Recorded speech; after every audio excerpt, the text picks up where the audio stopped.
So today we're going to take a look at Forainmeacha, the personal pronouns of the Irish language. Except when I say we, I really mean you.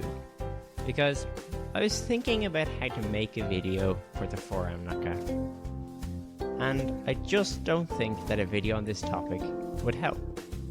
See, the problem is that with this particular topic, you're just gonna have to learn them off. It's just one of these annoying things in the grammar of languages that has to be done. There's not really any teaching required.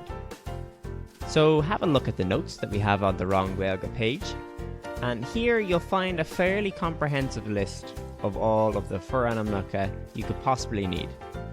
So if you need any other help with the Forainmeacha, or if you have an idea of how we can make a useful video, just send us an email and we'll get back to you. In the meantime, I'll be here working.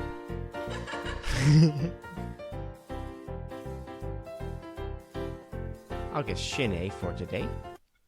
If you haven't already, do check out www.wronggaeilge.com for a downloadable 10-point summary, activity questions and answers on this topic and much more.